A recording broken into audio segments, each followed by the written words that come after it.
मैं रिपीट कर रहा हूं, आज के तारीख में जितने भी मेडिटेटिव टेक्निक्स दिए जाते हैं उससे आपका चित्त को सुलाया जा सकता है। चित्त को परिवर्तित करने की ताकत वो ध्यान में नहीं है। उतना घंटे के बाद आंख खोल के जब जागोगे तो उतनी ही वासना लेकर के जागोगे जितनी वासना लेके वो नींद में गए थे। तो फिर वो ध्यान का क्या फायदा।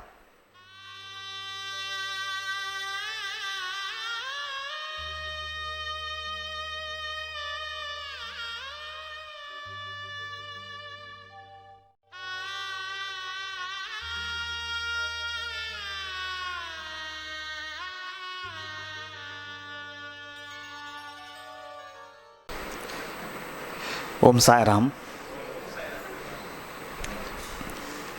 अभी जो टॉपिक ले रहा हूँ,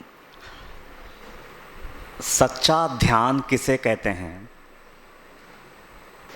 क्योंकि आजकल हर कोई ध्यान की बात करता है।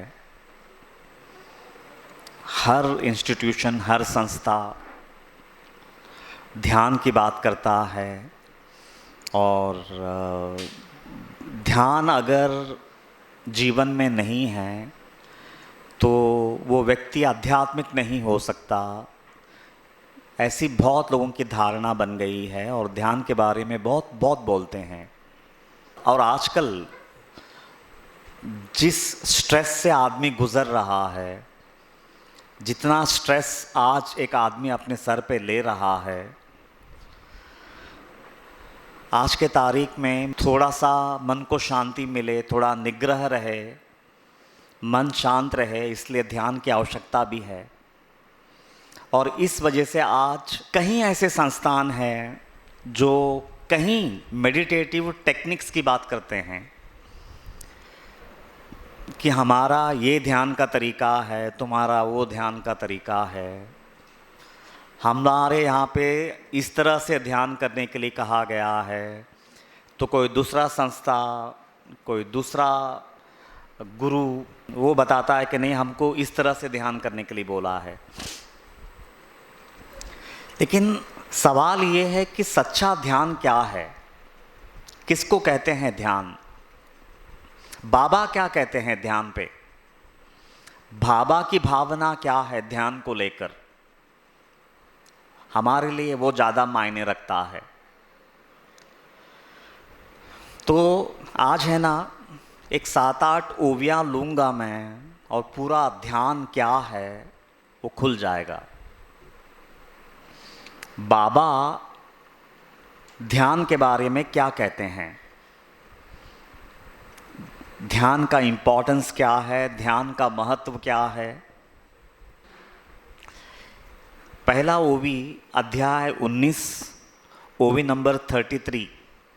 ज्ञानाहुन ही श्रेष्ठ ध्यान, अर्जुना लागी कथी भगवान, तुटावया भक्त भव बंधन, साई ही साधन है वदे। तो कहते हैं ज्ञानाहुन ही श्रेष्ठ ध्यान, ज्ञान से भी श्रेष्ठ है ध्यान। अर्जुना लागी कथी भगवान, ये अर्जुन याद रखना, ज्ञान से भी कहीं करोड़ गुना ज़्यादा महत्व है ध्यान का। क्योंकि उससे भक्त भवबंधन जो है वो टूट के गिर जाता है। और बाबा भी इस बात की पुष्टि कर रहे हैं कि ज्ञान से भी श्रेष्ठ ध्यान है। ये हो गया पहला ओवी। अभी दूसरा ओवी, 19वां अध्याय ही, ओवी नंबर 126। महत्वे ज्ञाना परिस ध्यान, मतलब ज्ञान से भी ध्यान का महत्व कहीं गुना ज्यादा है। तदर्थ लागे यथार्थ ज्ञान, लेकिन वो ध्यान करने के लिए पहले यथार्थ ज्ञान होना चाहिए।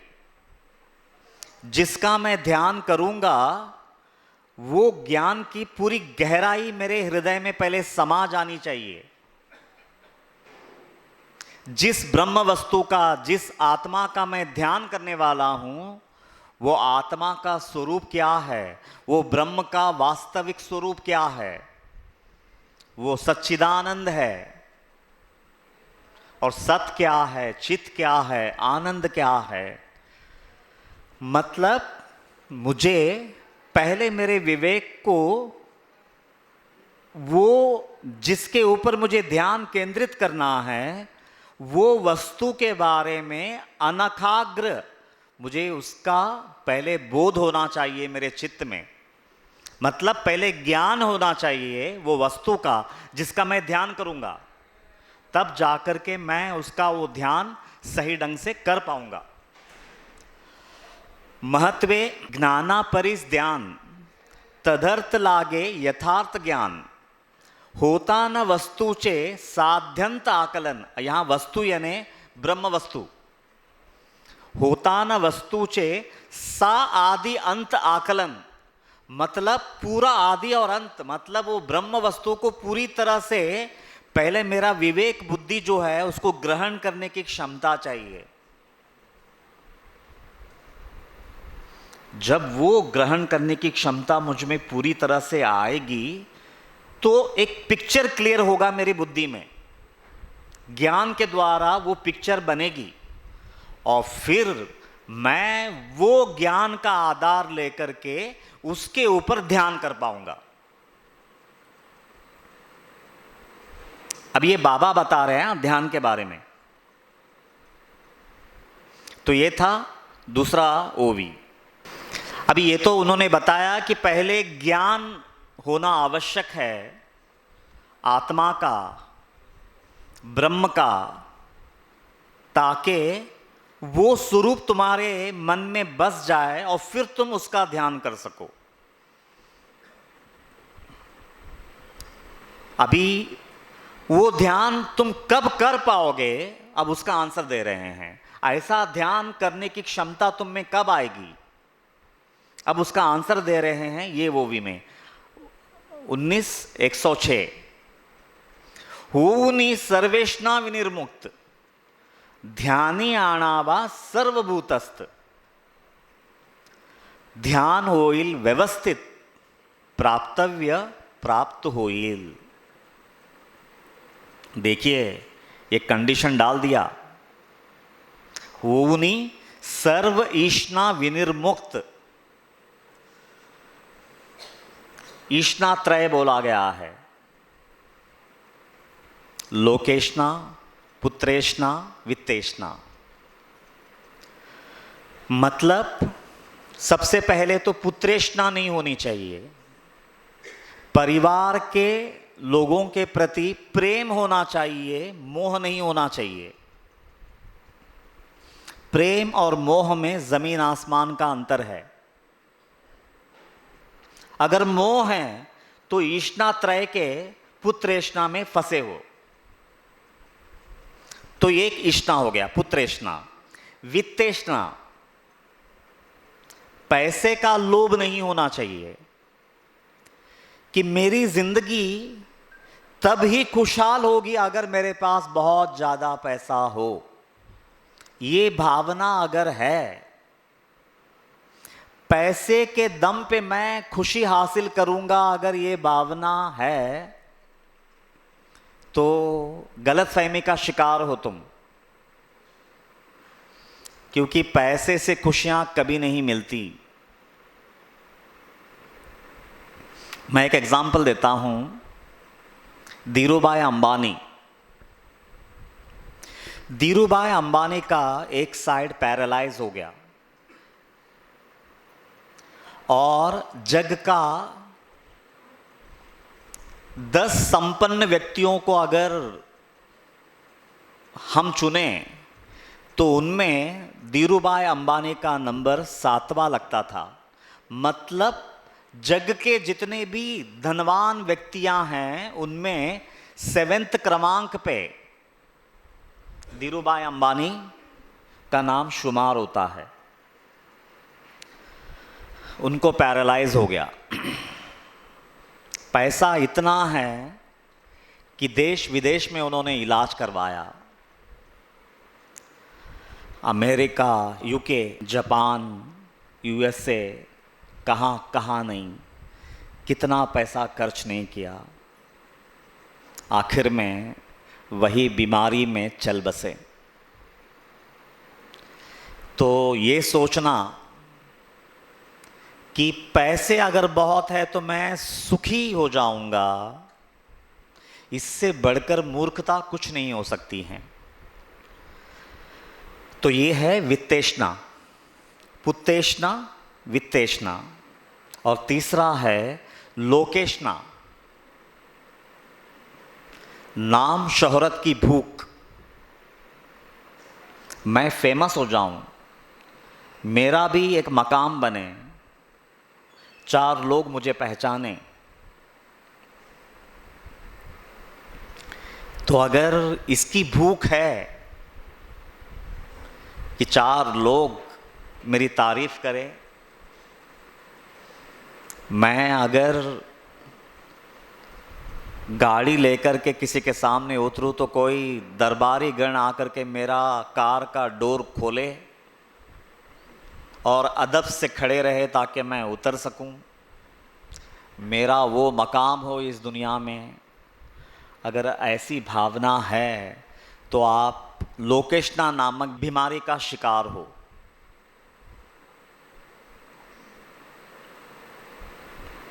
तो ये है सर्वेषणा, तीनों ईष्णाएं, पुत्रेषणा भी नहीं होनी चाहिए, वित्तेषणा भी नहीं होनी चाहिए और लोकेषणा भी नहीं होनी चाहिए। जिस दिन ये तीनों ईष्णाएं गिर गई होगी, तब जाकर के आप वो जो सर्वभूतस्थ है ब्रह्म वस्तु, जो कण कण में मतलब मौजूद है, जो सच्चिदानंद स्वरूप है, उसका ध्यान कर पाओगे। मतलब क्या है, ये ईष्णात्रय अगर गिरे नहीं हैं तो आप करोड़ जन्म लेकर के ध्यान का अभ्यास कर सकते हो, ध्यान नहीं कर सकते।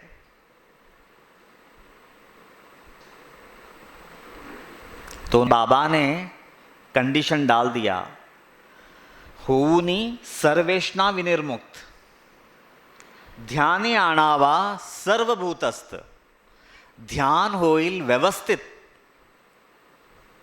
प्राप्तव्य प्राप्त होईल। तब जाकर के वास्तविक ध्यान होगा। लेकिन हमारी सारी इच्छाएं बरकरार है, एक भी इच्छा गिरी नहीं है। लेकिन हमको कोई गुरु आता है और एक टेक्निक देता है कि ये ऐसा ध्यान करो, तो वो ध्यान का आडंबर है, ध्यान नहीं है। ध्यान कैसे होगा? ईष्णाएं गिरी ही नहीं हैं और बाबा यहां पे कंडीशन डाल रहे हैं ना, हुवुनि सर्वेष्णा विनिर्मुक्त, ध्याने आणावा सर्वभूतस्थ, मग ध्यान होईल व्यवस्थित, प्राप्तव्य प्राप्त होईल। लेकिन आज ये कलयुग है, डुप्लीकेट चीजें इतनी बिकती हैं, जितने डुप्लीकेट चीजों को सुनने वाले लोग हैं, आज उससे भी ज्यादा डुप्लीकेट चीजें बताने वाले लोग भी बैठे हैं। सुनने वाला भी डुप्लीकेट, बोलने वाला भी डुप्लीकेट। कहां से होगा ध्यान? बहुत इंपॉर्टेंट टॉपिक है। अक्सर लोग मुझसे बोलते हैं कि बाबा ने कोई ध्यान की पद्धति क्यों नहीं बताई, फलाना गुरु ये ध्यान सिखाता है, फलाना गुरु वो ध्यान सिखाता है। मैं नाम नहीं लूंगा अभी, मुझे उसमें नहीं पढ़ना है। तो बाबा ने ऐसा कोई ध्यान की प्रक्रिया हमको क्यों नहीं दी? दिया है, बाबा ने भी दिया है, मैं आता हूं उस पे। लेकिन पहले बाबा ये बता रहे हैं कि वास्तविक ध्यान क्या है। आप लोगों को जो टेक्निक बताया जा रहा है वो आपकी चेतना को थोड़े देर के लिए सुप्त किया जा रहा है।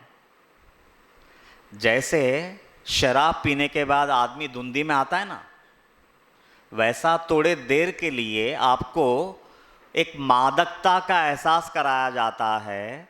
थोड़े देर के लिए आप चेतना रहित हो जाते हैं और थोड़ा हल्का लगता है और आपको लगता है आप ध्यान करके उठे हैं। नहीं, वो टेक्निक्स जो है वो एक मादक द्रव्य पीने पे जो मादकता आती है ना, जो नशा चढ़ता है, वैसा वो फेक नशा है। उससे अज्ञान मिटता नहीं है। वो जितने भी टेक्निक्स है, संसार के जितने भी मेडिटेटिव टेक्निक्स है, वो थोड़े देर के लिए सम्मोहन में डाल सकते हैं। थोड़े देर के लिए आपके चित्त को सुला सकती हैं, बदल नहीं सकती हैं। मैं रिपीट कर रहा हूं, आज के तारीख में जितने भी मेडिटेटिव टेक्निक्स दिए जाते हैं उससे आपका चित्त को सुलाया जा सकता है। चित्त को परिवर्तित करने की ताकत वो ध्यान में नहीं है। उतना घंटे के बाद आंख खोल के जब जागोगे तो उतनी ही वासना लेकर के जागोगे जितनी वासना लेके वो नींद में गए थे। तो फिर वो ध्यान का क्या फायदा। तो बाबा ने ये ओवी में क्लियर कर दिया है, ऊनी सर्वेशना विनिर्मुक्त ध्यानी आणावा सर्वभूतस्थ। ध्यान होइल व्यवस्थित, प्राप्तव्य प्राप्त होइल। फिर वो सद्वस्तु तुम्हारे हाथ लगेगा, वो ब्रह्म का साक्षात्कार होगा। अभी चौथा ओवी, अध्याय 17, ओवी नंबर 76। चित्त शुद्धि जाहल्या वीण, परमार्थी रिघु पाहे जो आपण। ज्ञान गर्वाची ती मिरवण, केवल क्षीण तो खरा। एक और हंटर है बाबा की तरफ से। चित्त शुद्धि जाहल्या वीण, जब तक कि चित्त की शुद्धि नहीं हुई है।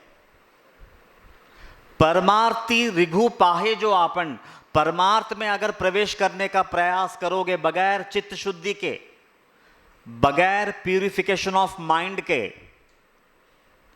ज्ञान गर्वाची ती मिरवन, वो सिर्फ ज्ञान का अहंकार मात्र है, केवल क्षीण तो खरा।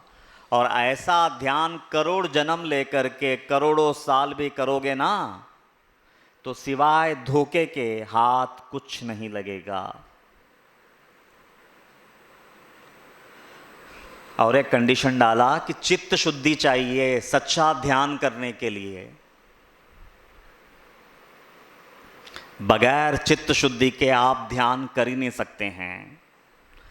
ज़्यादा से ज़्यादा आप ये बोल सकते हैं कि हमको एक टेक्निक दिया है, हम ध्यान का अभ्यास कर रहे हैं। आप मैक्स टू मैक्स ये बोल सकते हैं, लेकिन मैं ध्यान कर रहा हूं ये बोलने का अधिकार नहीं है।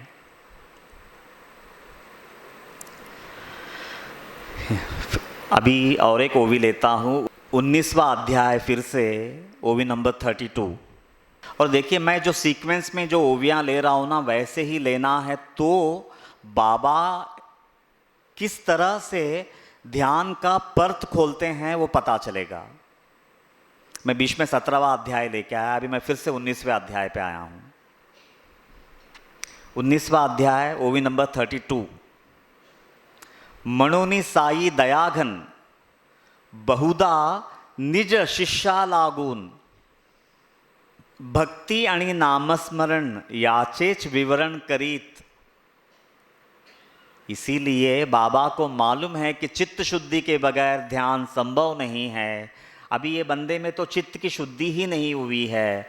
इसीलिए हे बंदे, तू भक्ति और नामस्मरण को मत छोड़ना। नवविधा भक्ति और नामस्मरण को मत छोड़ना। इसीलिए मणुनि साई दयागन, दया करके हर भक्त को बोलते थे, बहुधा निज शिष्या लागुन, अपने शिष्यों को बोलते थे ध्यान के झंझट में अभी मत पड़ना, क्योंकि डुप्लीकेट चीज हाथ लग जाएगी तो भक्ति और नामस्मरण छूट जाएगी। आईएएस का जो अभ्यास है ना, जो किताबें हैं ना, आईएएस में प्रवेश करने के बाद दी जाएगी। अभी एसएससी तो पास कर ले, आईएएस की बात बाद में करेंगे, ध्यान धारणा समाधि की बात बाद में करेंगे।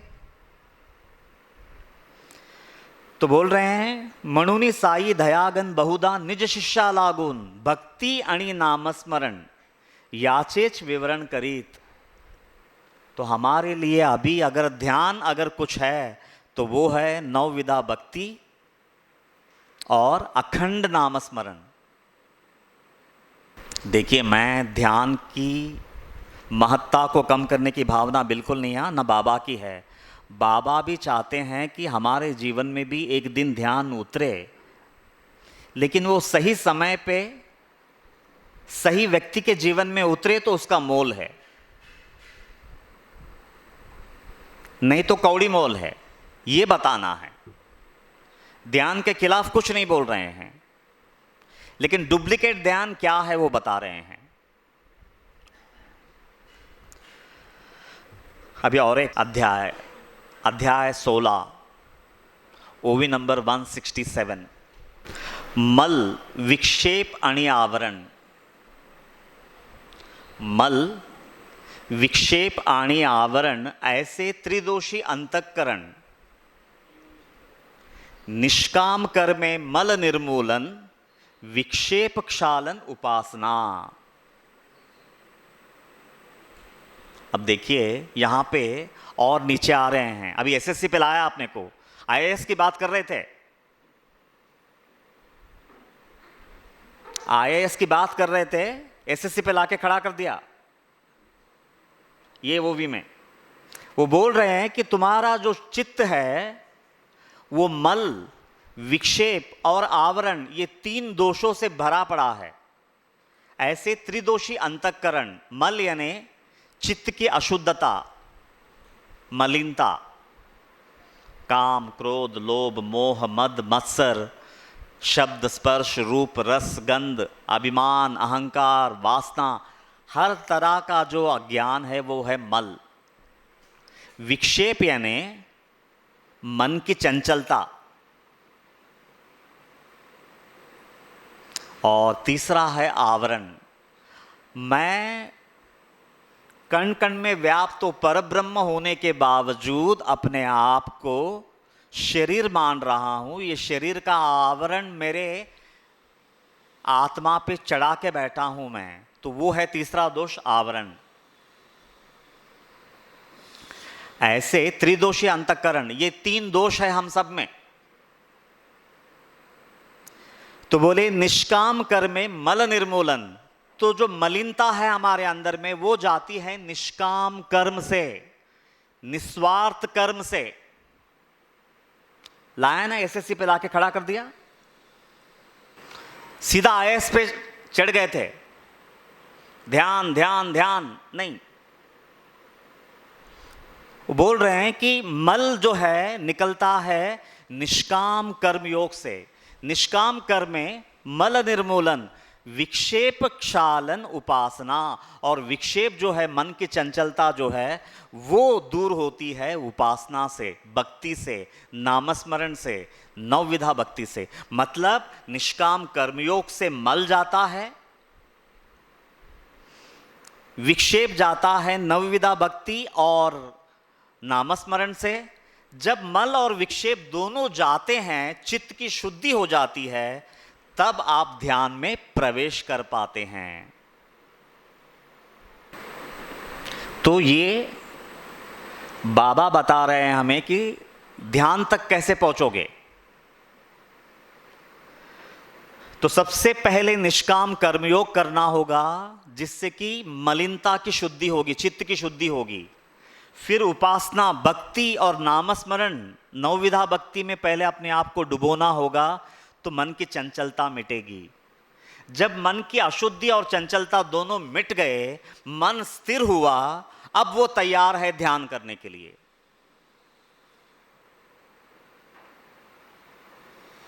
उससे पहले ध्यान असंभव है। तो ये जितने भी फर्जी गुरु लोगों के जितनी भी टेक्निक्स हैं, मेहरबानी करके उनके चक्कर में, उनके झांसे में कभी मत आना।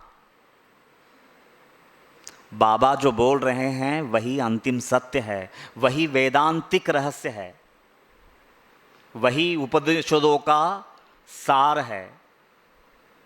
तो वो कभी भी किसी को चने के जाड़ पे चढ़ाने वाली बात नहीं करते हैं।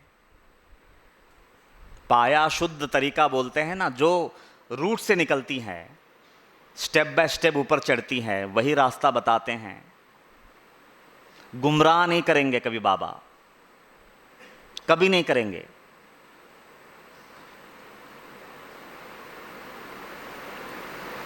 तो ये था अध्याय 16, 167 ओवी। अब 7वां ओवी, अब अध्याय नंबर 6, ओवी नंबर 15। कर्म ज्ञान योग भक्ति या चौमार्गी ईश्वर प्राप्ति। कर्म ज्ञान योग भक्ति या चौमार्गी ईश्वर प्राप्ति, जरी ही चार चौबाजू निगती, तरी ही पोचवती निज ठाया। केवल ध्यान की बात नहीं की है। कर्म योग, ज्ञान योग, ध्यान योग और भक्ति योग, ये चार योग चार दिशाओं में जाने जैसे प्रतीत होते हैं, लेकिन ये चारों भले ही अलग अलग राह दिख रहे हैं, लेकिन अंत में एक ही मंजिल को पहुंचाती हैं। तो बहुत लोग ये ओवी का अर्थ कैसे निकालते हैं मालूम है? एक बहुत बड़ी भूल करते हैं कि यहाँ पे बोला गया है कि ये चार दिशा में निकलती हैं, कोई एक को पकड़ लो तो पूर्णता हासिल होगी। नहीं, चारों चाहिए। एक व्यक्ति निष्काम कर्मयोग भी जीना होगा, भक्ति योग में भी निष्णात होना होगा, ज्ञान योग में भी निष्णात होना होगा, और फिर एंड में ध्यान योग में भी निष्णात होना होगा, तब जाके वो पूर्ण ब्रह्म को पा सकेगा। तो जो लोग ये बोलते हैं कि चारों में से कोई एक भी पकड़ लो तो वही मंजिल मिलती है, झूठ है। क्योंकि इससे पहले के वो भी में हमने क्या देखा, हमारे अंदर में 3 दोष है। मलिन है, मलिनता है, उसके लिए कर्मयोग चाहिए। वो बीमारी है तो उसका दवा क्या है? कर्मयोग, मतलब कर्मयोग की भी जरूरत है। विक्षेप, मन की चंचलता है तो उसके लिए उपासना बोला है, मतलब भक्ति योग भी चाहिए। आवरण के लिए ज्ञान योग चाहिए।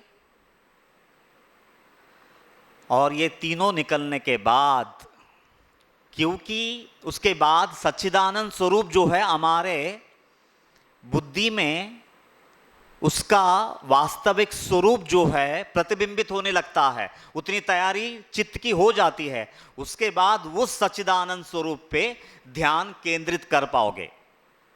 वो है सच्चा ध्यान। और फिर बाबा एंड में अध्याय 19 वंस अगेन, ओवी नंबर 120, बाबा वदती कथा श्रवण। पहले इन कथाओं का श्रवण कीजिए, करा मनन अनि निदिध्यासन।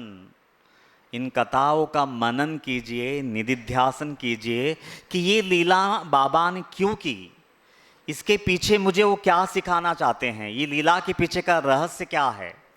ऐसा करते करते करते करते हमारा अज्ञान छटता जाएगा। होइल स्मरण अनि ध्यान। बोले ये साईं सच्चरित्र को पूरे हृदय से, एक एक शब्द को जानते हुए, समझते हुए, भाव भक्ति से अगर पढ़ोगे तो एक अध्याय के लिए जो 45 मिनट दोगे ना इस तरह से, तो वही ध्यान है। ये एंड में आकर के यहाँ पे खड़े हो गए। बाबा वदती कथा श्रवण करा मनन आणि निधिध्यासन, होईल स्मरण आणि ध्यान, आनंद घन प्रकटेल। और इस तरह से वो आनंद घन जो है तुम्हारे जीवन में प्रकट हो जाएगा। तो साईं बाबा के भक्तों के लिए बाबा ने वो ध्यान को, वो जो सच्चिदानंद स्वरूप का जो ध्यान करना है वो हमारे लिए थोड़ा अभी मुश्किल है, तो उन्होंने हमारे लिए ध्यान के रूप में ये ग्रंथ हाथ में दिया है। 8 साल का बच्चा है ये। तो अगर एक अध्याय में हमारी डुबकी लग जाती है तो वो ध्यान ही है।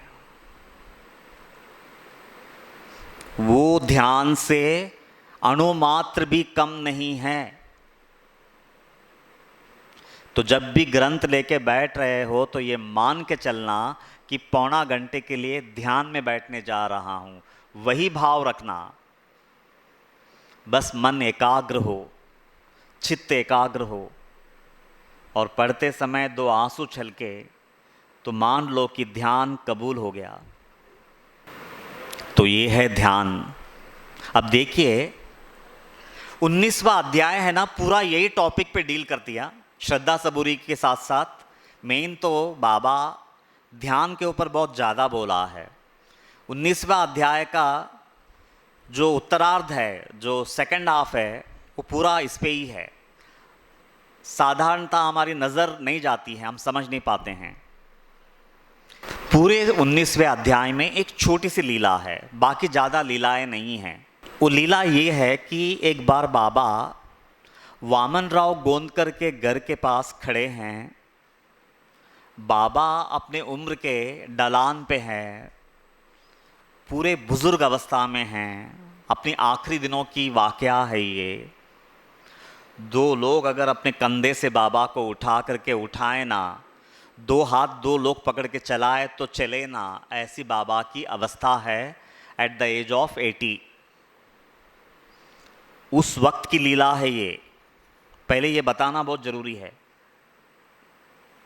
ठीक है। अब देखिए ध्यान की इतनी गहरी चिंतन के बाद यही लीला बाबा ने क्यों रखा है चरित्र में। बहुत इंपॉर्टेंट वाकया है, ध्यान से सुनना। भर दोपहरी बोला है। एक तो 80 साल का उम्र बाबा का, और इतना अशक्तपना कि खुद उठे ना, खुद चल ना पाए, ऐसी अवस्था है। और अप्रैल या मई का धूप है, भर दोपहरी। वामन गोंदकर के घर के यहाँ पे बोलते हैं जाओ एक सीढ़ी ले आओ। तो एक बंदा सीढ़ी लाता है और वामन गोंदकर के वो घर पे लगाते हैं, और बाबा वो 2 जन को बोलते हैं हटो अब यहाँ से। मतलब 2 जन पकड़ के चले तो चले ना, वो बाबा सीढ़ी पे चढ़ते हैं। आप अंदाज़ा लगाइए बैलेंस करना कितना मुश्किल गया होगा। आप कल्पना करके देखिए। फिर भी अकेले चढ़ते हैं, वामन गोंदकर के घर को क्रॉस करते हैं, और उनके घर को लग करके ही राधा कृष्ण माई का घर है, वो भी घर लांग जाते हैं। और फिर वो सीढ़ी वाले को बोलते हैं कि अब उस तरफ लेके आ सीढ़ी। फिर वहां लगाते हैं और उतना ही बैलेंस के साथ उस अवस्था में उतरते हैं। क्या बता रहा है ये लीला। और बाबा उसको 2 रुपया देते हैं। फिर वो तो हम सब जानते हैं, बाबा बताते हैं कि किसी का भी श्रम फुकट नहीं लेना चाहिए, वो तो लीला का सार है। नहीं, लेकिन ये लीला बताना क्या चाहता है। इतनी ज्ञान और ध्यान की बातें होने के बाद ये लीला की आवश्यकता क्या थी। बाबा को ये बताना था कि कहीं ध्यान ध्यान ध्यान के चक्कर में मेरा ये कर्मयोग कहीं तुम मिस ना कर जाओ। मैं इतनी बुरी अवस्था में होने के बावजूद राधा कृष्ण माई का बुखार को उतारना था जो सर पे चढ़ गया था। राधा कृष्ण माई के, और उनके सर से वो बुखार को उतारने के लिए मुझको इतना श्रम उठाना ही था खुद पे जाकर के, तब जाकर के उसका बुखार उतर सकता था। तो मैं अगर ये उम्र में इतना श्रम ले सकता हूँ, फिर तुमको कितना श्रम करना चाहिए ये ध्यान तक पहुँचने के लिए, ये बताना है।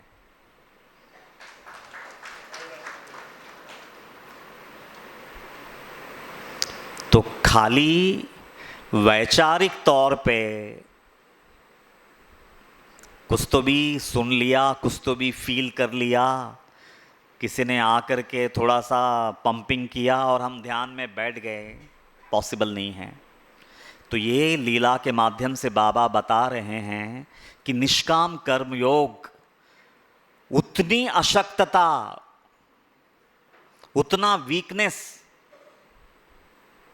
और फिर भी किसी का बुखार सर पे चढ़ गया है, वो सर पे चढ़ा हुआ बुखार को अगर मैं नीचे उतार सकता हूं तो मुझे इतना श्रम करना ही पड़ेगा, मेरे को खुद को इतनी तकलीफ देनी ही पड़ेगी, तब जाकर के राधा कृष्ण माई का सर से वो बुखार नीचे उतरेगा। ये देखा और उन्होंने उतना रिस्क उठा करके वो कारनामा कर दिखाया। तो जो लोग ऐसा जीवन जीते हैं वही लोग वो ध्यान धारणा समाधि तक पहुंचते हैं, ये बताना है। तो ये है सच्चा ध्यान।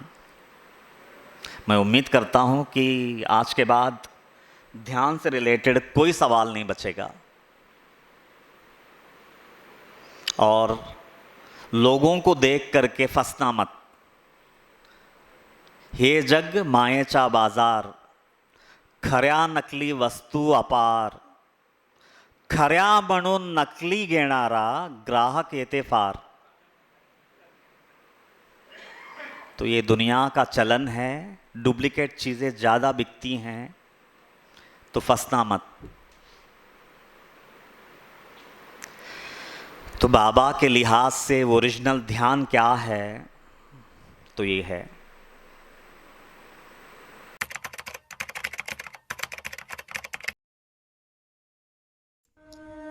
मनोहारिणी, शापताप निवारिणी, अज्ञान नाशिनी, मोक्षदायिनी, परम कल्याणकारिणी, सच्चित आनंद प्रदायिनी, अनंत कोटि साई नाथों की जननी, साक्षात साई स्वरूपिणी, ग्रंथराज श्री साई सच्चरित दिव्य ग्रंथ की जय।